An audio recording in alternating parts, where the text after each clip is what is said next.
Hey gang, when you're out junking records, it's always nice to find a record in its original company sleeve, like this copy of Take Me Out to the Ballgame on the Russell label. But do you know what's even cooler, but much less common? Finding a record in its original company shopping bag. We're going shopping today on the 78 RPM channel.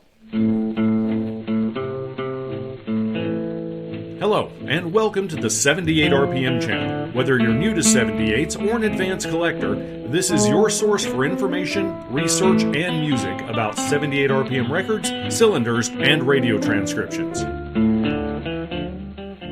Hey gang, welcome to the 78 RPM channel. I dare say that if you've been collecting records for more than a few hours, you've probably come across some original company sleeves. They're kind of cool, the artwork is neat, and it just kind of gives you a little extra touch to the history of the record. At some point, somebody who was vastly smarter than I am came to the realization that no matter what records you bought on what label, if you left the store with those records in your company's bag, people were going to see that and they were going to assume they bought your records, whether it was Victor or Columbia or the Decca one over my shoulder. They were going to see all those records leaving in a special company shopping bag. I don't really know a lot about the history of company shopping bags other than to say that they are much tougher to find than original company sleeves. The one I used at the beginning of the video, the really nice Columbia one, I used that one there because I did not junk that. Somebody posted a big batch of them on eBay and I ended up with a few dealer stocks. And so that's why I use that one, because the ones I want to share with you today are ones that I have located over the years. Number 5, this tatty old shopping bag is the only Edison shopping bag I've ever come across. It has a simple notation for diamond discs in the center, and it's from the Edison Shop, which I eventually found out was in Dallas, Texas. The Edison Shop was most active in terms of advertising in the 1920s, but there's really nothing on this bag that helps us narrow down the date. Number 4. This one is actually a Columbia bag, and it's larger. It was made to hold 12-inch discs. On the back, it lists 11 different artists, and it has rough line drawings of several of them represented in the artwork. This may also be my oldest 78 RPM shopping bag, because all of the discs that are mentioned on the back were released by mid-1919. Number 3.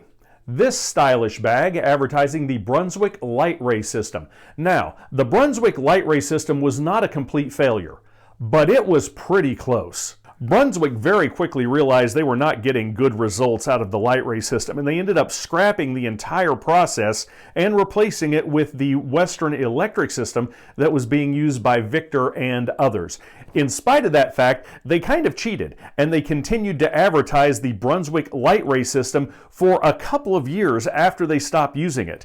That dates this bag in the 1925 to 1927 range. Number 2.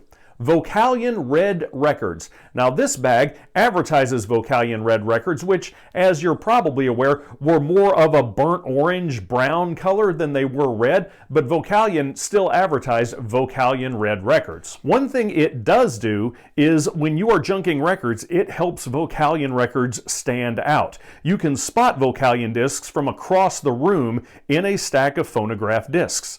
The records that are advertised on this bag were released from May to October of 1922.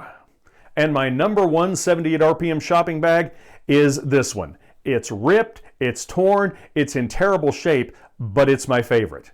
In addition to being from the Challenge Company and not from one of the larger companies, it's the only one that really only advertises one disc. Challenge 257 contains Sunny Hawaii and I'm Looking Over a Four-Leaf Clover on the flip side, with both sides being by the Twin Cities Dance Orchestra. Records by the Twin Cities Dance Orchestra are generally good stuff, so if you see them, even in low grade, you should probably pick it up, as low grade examples can still fetch 15 to 20 bucks. This bag was being thrown away by its previous owner, so I literally pulled that bag out of the trash, which is maybe why it's my favorite 78 RPM shopping bag. That's a quick look at my 78 RPM shopping bag collection. I see literally hundreds of sleeves every year, maybe thousands of sleeves every year, but I rarely see the company shopping bags. So when you're out there, keep your eye open, and when you find them, keep them. If nothing else, somebody will trade you something for them, and they're pretty cool. Although they're fairly scarce, they're not particularly valuable. They generally go in the $15 to $20 range. It needs to be said, however, that that's for the usual players. That's for your Victor, your Decca, your Columbia, and stuff like that. If somebody were to start popping up with shopping bags from, say, Paramount or Irwin or something like that, those would be worth a lot more, although I don't think I've ever seen one. One final thing, if you have any shopping bags that have an advertisement on the back for a record that has baseball references, please let me know. I will compensate you very well for that one. I hope you enjoyed this quick look at 78 RPM shopping bags. Go out there, find some, post them in the comments below. We'll all take a look at them. We'll all enjoy them. In the meantime, keep digging for records. Keep junking records. We'll see you next time on the 78 RPM channel.